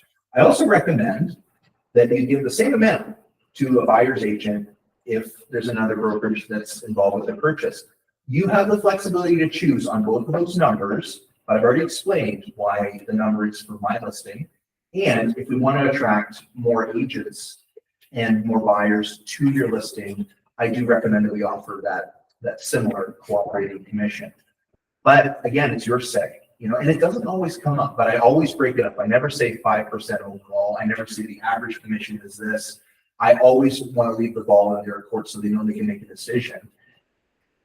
Most of them want to know that you're going to be able to sell the place for them and they're going to walk away well, but mostly don't want to have an argument with you about what they're going to net and what you're going to do with that money, whether you earn it or not. If you're already in their living room and they're hiring a realtor, they're not going to sell the place themselves. But if they're calling you for a market evaluation, always be wary about anything that points towards them selling it themselves or leveraging your number because they're hiring their brother Brian. They don't trust him as an agent, but he's going to give them a discount. And they want a real expertise with the market value. Yeah, he said her place was worth $245,000. I said, well, there's nothing here worth a trailer is worth $245,000. Yeah, I thought it was worth an awful lot. What do you think it's worth? I'm like, well, who are you going to work with? Are you going to list the property? Like, well, it's going to be with my brother Brian. I'm like, well, your brother Brian's going to have to sing for his supper. Like, I literally say that to people. Your cousin, whoever they've already picked, who they don't trust to do it. So they're going to have to do some work for you. Even though they probably give me a discount, they still need to do all the same work. They have access to all the same information. I wish you the best of luck with it. If you want to work with a market professional, I'm happy to work with you, but you already know the difference between me and your other person. Goodbye. And sometimes it's wait. Like, no. People wanting more. And if they don't call back, just wait for that thing to come on the market. Price is stupid, and maybe it'll sell, whatever. Like you can't be too worried about the ones that get away because there's always more in front of you. Was that helpful at all? Yeah. Okay. I find the words that drive January are just getting worse than everything else too. Sometimes they are, not always. So sometimes they just got to get it. So sometimes you just got to get it out of the way, and sometimes it's just a guy or a woman who just loves a negotiation, and they're just. Sometimes it's the game that they play. Sometimes it's a power play, and I don't deal well with those people. They're usually men, and they usually suck to deal with. They often are certain types of jobs.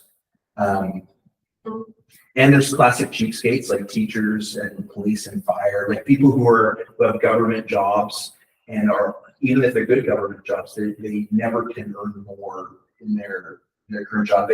And they either are in debt or spend too much, or they never think they have enough money. So, and this is in my sales background, I always found it, and my family called teachers. Teachers and police are often very hard to deal with money stuff. And they're often are used to people listening to them, at least because they have a gun. And they're trained that way, and teachers, because there are little people in front of them all the time. So, and little people kind of have to listen. You know. That being said, I spoke to a group of grade 7s and 8s yesterday at the Catholic High School in Bracebridge. I was pulled in for like career day, and I thought it was going to be older teens. These kids are not interested in real estate. They're 13 and 14.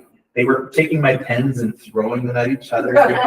One group, I took my business cards and I gave them all my free pens. I'm like, I want you to vandalize my face as much as you can, and then give the card back, and I'm going to judge who does the best job. They were so discombobulated and didn't want to be there. No one had put up their hand. It was just a field trip for everybody. They were just waiting for pizza.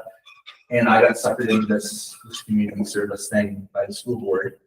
And, but one of the groups, it wasn't a waste of time because some of the parents knew me, some of the kids recognized kind of the face. And now they're going to be these kids who are going to wave to Dave for the next 10 years and eventually have some money or talk to their parents and tell funny stories about, hey, remember when we went to the high school and that bald guy threatened to throw that kid against the wall or whatever it was. One of the groups that sat down with me, 4 of the kids had parents who were realtors. 4. And there's only 6 in that group, 4 of them. And they're like, yeah, my dad is this person. Like, he just bought one of my listings. I was working with him. It was nice to work with him. And then the other person's like, yeah, my mom is this person. I'm like, I haven't worked with her very much, but I've heard good things. And the other person was like a Toronto agent who lives in Port Crown, independently wealthy, whatever. Yeah, great to get to know you. I'd love to buy one of your listings. But they are going to go home and say that I was there talking to the kids about real estate. And it's only good. It's only good the way that I treated those kids when I really wanted to pack up and go home. I texted Lisa because the first group of kids were like this. There was just 4 girls who were 14 and couldn't even make eye contact. Just saying that. I'm like, I gotta get out of here. But it worked out, and just that type of community lead generation helped. No one's asking me about my value proposition there. They're like, wait, what kind of pizza do you like? You know, how much money do you make? You make a lot of money? I'm like, yeah, I make a lot of money. This one kid's like, you make a lot of money? I bet my dad makes more money than you. Oh, I'm like, how much money does your dad make? He's like, I don't know, but like a lot of money. I'm like, great, congratulations to your dad. And the other person's like, I bet you make more money than his dad. I'm like, I bet I do. And this other kid's like, but if he goes home and says, I didn't think it was funny. It brought out the energy. I was trying to explain to them like carrot versus stick. You know, people are motivated by either pain or pleasure. And like, you guys want to all have pizza. If you do not fill out this form, you're not getting your pizza. That is, the teachers are giving you both the stick and the carrot. The carrot is the pizza. If you fill it out, you will get it. If you do not fill it out, they're being very clear, you will not get the pizza. Here's a secret. But you should fill it out anyway, so you get your pizza. They're like, yeah, we do have to feed us. Only 2. Good luck, teachers. I just load those kids up. Those kids are gonna be criminals. No. Well, yeah. The one kid told me, there was something I couldn't say. I said something. Well, I wasn't. I told one of the kids basically, you need to be quiet, or we're gonna have a problem. That's what I told him. And he's like, are you threatening him? I'm like, I'm not threatening him. Did that sound threatening to you? And the one kid's like, it sounded a little threatening. I'm like, no, I was kind of going for that. And the kid's like, okay. Said, I'm not your teacher. You don't know me. And it was the kind of kid who thought that was awesome, who responded to it. And the other kids were like, I was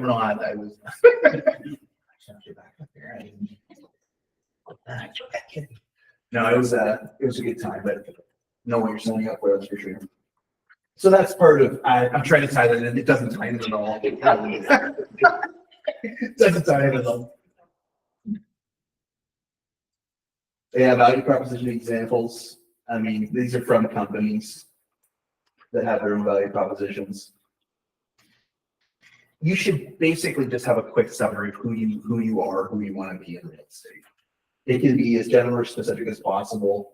I mean, I remember a realtor that I don't think is with the brokerage anymore, but like all they did was condos. That was their thing. They absolutely did other business besides condos, but they identified as being condos, and wanted to kind of beat that into the media that this is what I do, this is what I do. So when someone lists a condo or wants to list a condo, they're going to think of that agent. I want people to think of me when they're looking at Muskoka, looking to move here, looking to sell there. I want to be that Muskoka person. So that's where I'm branded, but also just it's a good fit. State Farm, here to help life go right.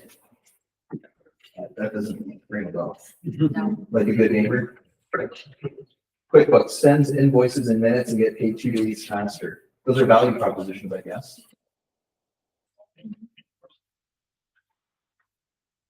If I've gone overtime and need to go, just go. I think, do we have something after this too, or? I just think like it was 12 to 2:30. Just have see here. I think there is, but I don't think it's happening in the room here. Or they haven't poked their head in to kick me out yet.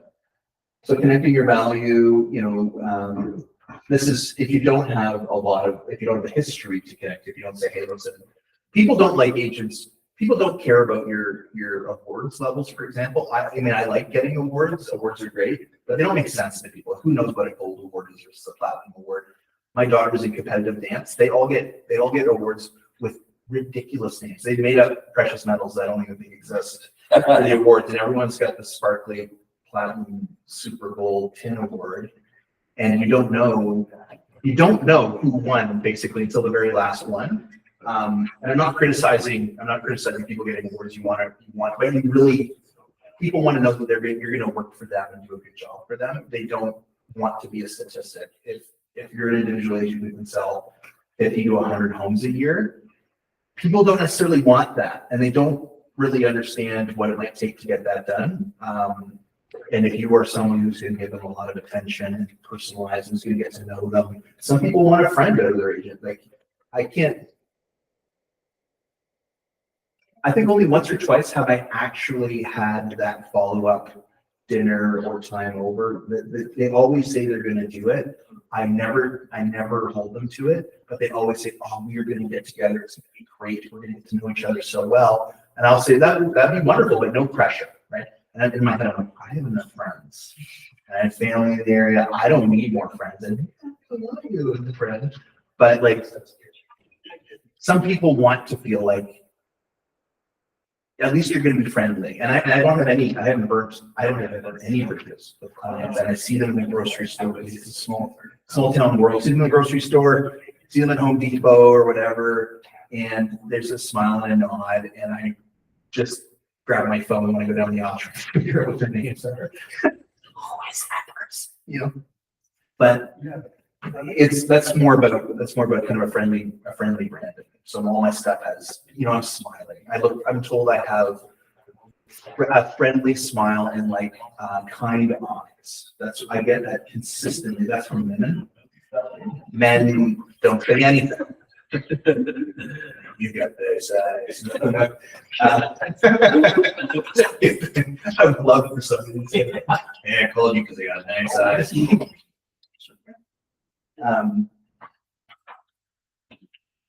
These are all things you can connect to your value. Market expert is the best one, I think, is really people want expertise. They want to know that you can do this better than they can. No one wants to make it up the first time around. It's way too expensive an asset to just mess around with and do it on your own. My sister literally has bought and sold with all of the for sale by owner companies in the last 10 years. Every time she's done it, she thinks it went well, and I've known the story every time. And I wish she could have got more money and sold it in like a third of the time. But she was just so focused, and ironically, she's getting real estate licenses now. She probably will work with me. But at the time, she's like, I'm going to save this money. I know I can do this. She's like she's like a woman version of me. And she's like, if he can do it, I can do it. I think that's what she's thinking. But like you could not sell her on your value proposition no matter what you told her, because that's the kind of person she is. But now she's gonna have the role reversed, and she's gonna have to kind of tell people, this is why you should use me. Because I used to be like you, thinking that I could sell on my own, but we're gonna have a next conversation about it. Remember back then? Now you can use that. You can use your experience. Purpose of real estate, well, I mean, buyers, their goal is to find just the right home at the best price in the right time with the least number of problems. For sellers, their goal is to net the most amount of money in time, or to net the most amount of money in the shortest amount of time with the least number of problems. I use this basically as a script or something very similar. It's always about, I want you to get the most value with the least amount of hassles, is what I tell people. People don't want stress, and I tell them there's gonna be some stress involved, and I'm gonna take away so much of that stress by being the buffer for you and all these other things that are gonna come up. And we're gonna handle a lot of these things for you. And that's why people hire realtors, is they just, either they don't have the time or the energy to do it themselves, or they see it as such a momentous, stressful thing. They want to hire a professional. Like I can do a lot of plumbing. I can learn it. YouTube videos will help me with plumbing. I get a plumber to do plumbing because I don't want to be covered in all the things that come out of plumbing, and I don't want to learn on my own dime. Same thing with real estate. Nobody wants to be covered in all the problems that happen with a screwed up real estate sale. Top 10 service areas of the seller value proposition. These are things you can offer to people to show them your value. A lot of these things you can't really offer them unless they've signed up with you now to trust it. That's a trick. You can't always show off all of the things you can do for them until they tell you that they want to work with you. You can do a lot when you're kind of competing for a listing or someone wants to sell a property, but you can't really do the same with buyers the same way. If they're unrepresented, we're really not supposed to set them up on searches or give them searches. Maybe you could talk to John about that a little bit, but you're not really supposed to offer a lot of expertise until they actually say you're my agent. I don't make them sign a buyer rep regularly. I do have them text me or put something in an email that says I am using you as a realtor for this particular search. And I say that's good enough for now. Then I'll sign the buyer rep probably when I'm ready off of it. But then I'll send them that RICO guide, which is super annoying that we have to send that, but it does make us look good. I'm dealing with someone right now who went and saw 6 properties on a Saturday as a self-represented party. Was very clear that they were self-represented. Not one of those agents brought out that RICO guide. Not one of them. No one explained anything related to working with them as a listing agent. Nobody explained representation. And when they called me and said, I don't trust any of these listing agents because they were all kind of hiding stuff. We found a property we like. Now I think we need a buyer's agent. And I politely scolded them about not having done it earlier. It wasn't the first thing I said. But I sent them the RICO guide and they said, well, we called 2 other people, so we're going to call you back. We really like, what we heard from you on the phone. And eventually they called me back and like, we're totally going to work with you. I said, well, let me think about that a little bit. I just let them hang. I let them hang for 24 hours and then I messaged them back and I said, I think we can figure this out. Here's what the buyer rep looks like. I can help you with this, but I need you to say that we're going to work together at least on this one property. I don't think I'm going to show them any more than one property. And I think they will offer on a $800,000 property and no other property. Why, so when they said, we want to, go with you and you let them hang for 24 Yeah. hours, why? Because they were already being choosy, and that was giving them you're missing out, basically. So it's a bit of a baller move, but I don't care. I mean, I have enough buyers and I know that they're going to buy something, but I was basically turning around on them that it's not just them choosing their realtor. It's their realtor being willing to work with them. Yeah. And I already knew that they were doing a lot of, I used to call it free range buyers, like free range chickens. And they're self-represented people, whatever, self-represented, what's the P? Self-represented persons, what is it? You know? Party, there you go, yeah, there you go, yes, I don't know. Self-represented party, they're classically self-represented. I said, you spent a lot of time coordinating 6 showings on a Saturday with 6 different agents on 6 different properties. Did you enjoy that? And he just started laughing. He's like, oh, this is the worst. I said, that's something that we can do for you, right? But we're not going to do it for you if you don't commit to working with me or to someone on the team. Why would we? We've got other people that or I could just spend Saturday doing something I want to do, you know? And so, but I'm also reading the room and then listening to what he's saying. I know he's already got a sense of humor. I can't talk like that with everybody. I've definitely lost potential business because of the way I interact with people, but I'm sure I've gotten more business out of it because of how I interact with people. I also ask people if they can afford it. People generally don't like it. They are taken aback by it when you ask them about how they're going to pay for the property. But the ones who are most taken aback by it are guess who? The ones that can't afford it, who haven't thought it through. They're like, well, I can afford it. I said, well, just tell me who you've talked to. Have you talked to your bank? Have you talked to a mortgage broker? I mean, are you going to borrow from your parents? Or like, how are you going to make this work? If for some reason we have a signed offer on it, how are you going to make this happen? So, well, we can make it happen. I'm like, well, just explain that to me a little bit, because I know a lot of people who are quite sure, but then when they look into it, they have some challenges, you know. And I don't even have to usually get like 2 steps into that conversation. And then sometimes they'll tell you like, oh, we're cash buyers. We just sold a place in Calgary and we're living on an Airbnb. We're ready to go. Or someone's like, actually, I haven't really talked to my wife about this. She doesn't really want to move, but like, I'm just kind of looking into it. We may not do anything for a year. Like, you know what? Give me a call in 6 months and then we'll talk about where you're at then. But we shouldn't show you properties that you can't buy. It's going to be frustrating for you. I never say it's going to be frustrating for me. It would be frustrating for me, but it's not about me. It's always about the client. So I put it on, I say this will be frustrating for you if we find the perfect place and you can't move on it. It will be, and doubly frustrating to your wife. In that case, I'm like, and imagine if you found the right place and you haven't even looked into how you're going to buy it. And sometimes in those conversations, they say, well, we would have to sell our house, and our house is, you know, if it's in the area I work or somewhere I can refer to.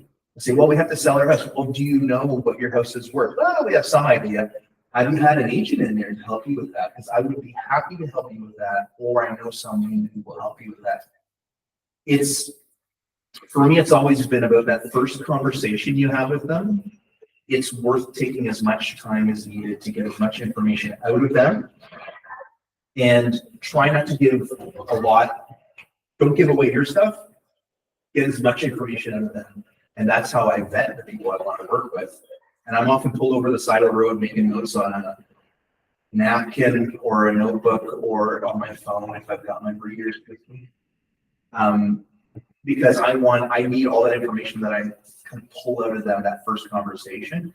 And you never get a second chance for a first impression. So another thing is I just answer the phone. Like if I have time, I answer the phone. If I don't have time, I do not answer the phone, because the last thing I want to do is tell somebody, actually I've got a call coming in, or I'm waiting on an appointment. I've only got 30 seconds. Can you make this quick?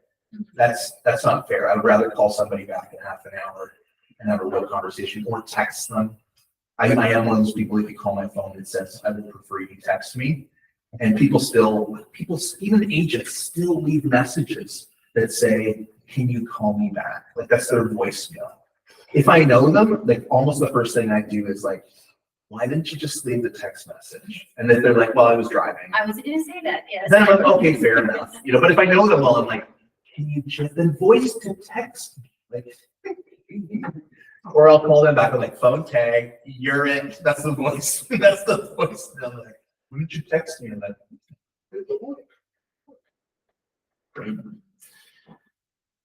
I think we're gonna wrap it up. Like anything you guys want to talk about, and I apologize if I kind of went off script a little bit beyond if you have a OCD type personality here. What, I have a question, what do you do if you get someone who, you know, they agree to your percentages, but then they think their house is worth 1.4 and it's really worth 1.1? So it depends on, but the answer is it depends. So statistically, every listing will bring you like 2 to 3 buyers. So sometimes having your sign up for a long period of time, you're going to meet buyers or people who want to sell their property. The longer that signs up, the less likely you're to get listings out of it. And you might people be like, oh, that's stale. This guy doesn't know how to sell. But most people realize it's probably the owner. Right. People are generally, I don't even want to say greedy. They just, it's seller's math. They remember COVID pricing. They still think someone's out there. And they'll say things like, it just takes one buyer, Dave, just one buyer, and we can get the price I want. I'm like, well, would you be that buyer? That's the first thing I said. Well, would you pay that much for your house? Like, hell no. Like, no, I paid $200,000 for it 5 years ago. Now it's worth the quadruple. Like, no, maybe it's worth double or whatever it is. Yeah. But I always put the ball back in their court about most people cannot picture themselves in the other person's shoes. Unfortunately, I've found that and I don't know what you guys are like and how you think. I'm pretty good at like imagining myself in someone else's position. I can't, you can't get that 100%, but I try and put myself in other people's position, and I try and get my clients to do it too, especially with listings and pricing. Saying, I know what you're telling me here. I'm telling you this place is worth 1.1 million, and you're saying let's list it for 1.4 and see what happens. How are you going to feel 3 months from now when the weather's gone warm and now it's starting to cool off again? And we're starting to look at winter or whatever it is, 3 months, 4 months. How are you going to feel that we started the price where we know is unreasonable?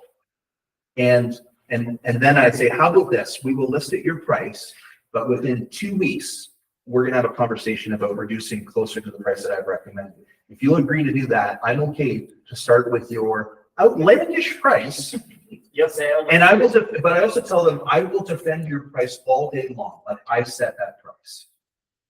But between us, you know what I recommended this to be. And often my price is accurate. Like you're using comps, I know how to use the system. But the problem is we had like 3 years there where people were selling for their outlandish prices. So they don't think, and they think, and real estate agents were always, not always, but in most markets in Ontario, they were pricing here, and then they had multiples, and it was pricing for here. So this price is always a made-up price in some people's minds. And in Toronto, it's really bad. I don't know that Barrie has some of that. Like that. What's that? New markets like that. It's caught in GTA disease. And it was happening in Muskoka for cottages during COVID. There were a lot of GTA agents, and eventually some of us were being lazy with our list price because we knew it was going to go way up. So my joke was that there was stuff coming on the water. There were all these cottages at $799, $699, $799, and they're selling over $1 million, like no problem over $1 million. And it was a joke in our office. It's like, hey, how many $799, $699s do you think came on the market this week? And then they start looking at it like, oh. And what's the consumer supposed to do with that? They are making a right judgment that the real estate agents don't know what they're doing on pricing. They do know what they're doing in getting a good result, but how would they even know if that's a good sale price? And then the agents have the audacity to be saying, we sold for $350,000 over list price. Well, the next time you sell it, you can't do that. Like if they sold it for $1.2 million and then the person sells it the next year, do you think they want to list it at $699 or $799 again? Right now, that is a big mistake in our market. If you're not going to get multiples on something unless it's massively underpriced. And the end goal, I had one recently, 3 offers on a property all at the same time, all of them under list price with conditions. All of the offers. That's just 3 offers, but like nobody was willing to go above or even clean on it. That is very frustrating if you told your client the wrong price or you're hoping that the market will figure it out. I've even heard agents say that about their listing. Why'd you price it like this? Well, the buyers will determine what the value is here, and we're just putting a starting point on this. I'm like, well, is this an auction? Like, or is there a hidden level? Like, what are they, you know? So if you can get more business out of it, Luke, don't be afraid to have a stale list. And I mean, your family will have their own advice for you on it. But if it needs getting more business out of it, a listing is, especially when you don't have a lot of work. Yeah. A bad listing is better than no Vincent listing. has one right now where he says, send me like, I think it's worth like 1,516. Mhm. It's been stale because the people wanted to list it like 1,799. Mhm. It's not even like a great house, Mhm. not even a great yard. Mhm. And the people, it's been stale for a month and they said to him, we actually think our house is worth $2 million. We wanted to go up. Yeah, I have one actually almost exactly like that. Yeah, like they're nuts. I have But one it's tough right now, so he doesn't have any like. It is a weird market, and people's mindsets, all like the consumer's mindset always follows the area experts' insights. And we know because you're seeing, if you're paying attention, you can see. The one thing I really look at almost every day on our board is I look at the pendings. Like I look at what things have actually sold for. I also look at new listings, but Lisa does that more in the end. Shan look at the new listings more because I'm not working with a lot of buyers. I want to see what stuff's actually selling for. And when I send comparables to people, I never send them what's currently active. No. I say those are, you can see those yourself. Everything's selling for like 100, 200,000 they're asking. Yeah, okay, so like, but people don't realize, they don't see, unless they're using certain types of software, certain locations, a lot of people don't even know that they can access some of that information fairly easily, or they'll never give up their email, so they'll never be able to get on those sites. I only look at the pending, so that's how I see where the trends are going, and having long conditional periods on some stuff where we are, it's annoying because if these places are conditionally sold, we have no idea if it's gone for close to list price or if it's gone way under. And once in a while, you're like, oh man, that one went for 100,000 less. So that one went for $1 less, or that one went for 6,000 over. And in my market, there's a real challenge because the volume of listings is not that high. So getting data out of it is always a bit of a crapshoot. And with waterfront especially, people say, well, provide me some data. I'm like, well, I can provide you with general data, but there's not enough comparables on your little lake that have sold in the last, let alone, look, appraisers want to work with 3 months of history, then they go 6 months, then they go 9 months, and they go a year. And once they get beyond like 9 months, it just makes things up based on what happened a year ago. But on the lakes, maybe nothing sold in 2 years on that lake. What's the difference between this little lake and this little lake? If you ask those people, everyone thinks their lake's the best. Every single person thinks their lake is the best lake. There's like 2,000 lakes in Muskoka. They can't all be the best, but it's 100% subjective, right? So, is that helpful? Yeah, absolutely. Yeah. I would take it. Like if someone wants you to sell it, because if they need to sell, they will eventually come down in price. As long as you are frank with them and then don't make them look stupid. You know, don't even in that conversation with someone, you be careful about saying, oh, they think their place is worth 2 million. You know, like when someone says an outlandish price like that, I literally will say to them, like, did you discover gold here? Or is there a diamond mine? Like, what did you discover here that makes you think it's $2 million? And then at that point, when they start talking like that, you basically have nothing to lose.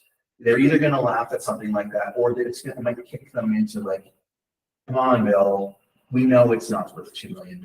You wouldn't pay $2 million for 4 of these places or whatever it is. It's like, yeah, but we want to find some sucker from Toronto. I'm like, well, those suckers from Toronto, they know how to make money and they know how to keep money.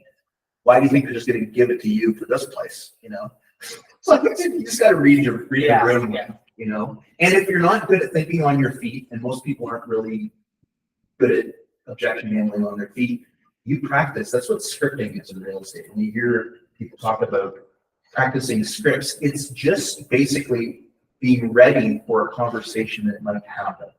And the more conversations that you get caught flat-footed and don't know what to say, the more motivated you will be hopefully, the more motivated you will be to be ready for the next conversation. Some people take that little tiny disappointment or failure, and then they never want to lead generate ever again. Because like, oh, this person is very disagreeable and made me feel insecure.